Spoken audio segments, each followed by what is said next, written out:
the balance sheet. The balance sheet describes the financial position of a company at a specific point in time. Unlike the income statement. The income statement is a summary of all the activities during a certain period of time. Or the balance sheet, on the other hand, it's on a specific point in time.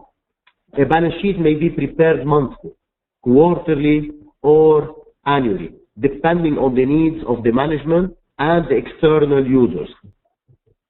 The statement of financial position, commonly that is referred to as balance sheet, is nothing but an inventory of assets, of all the liabilities and equities at the end of the accounting period. So we just see at that point in time how much assets we have, how much liabilities we owe, and how much equity we have.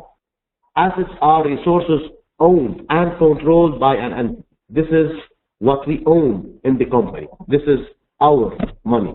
They include such items as cash, accounts receivable, amounts owed to the company by customers, that are the account receivables. They include land, building, equipment, and supplies and raw material.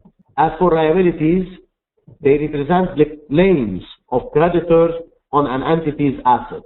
What claims we have on our assets?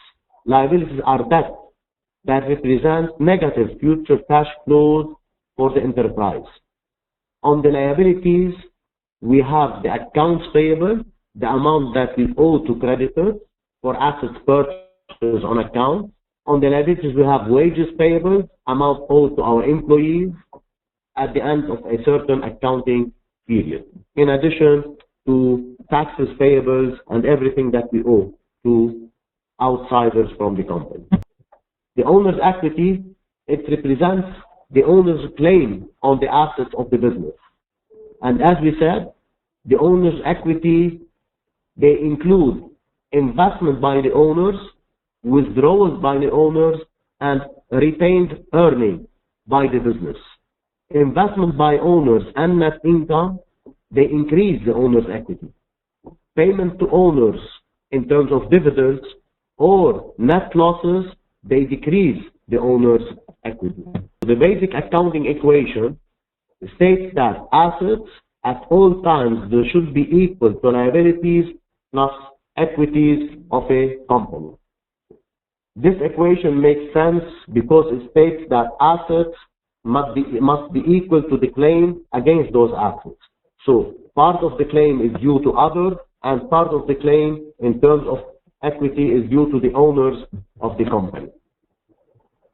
There are two broad categories of claims against an asset. It's either claims by creditors, these are the liabilities, and we have the claims by the residual owners, the stockholders.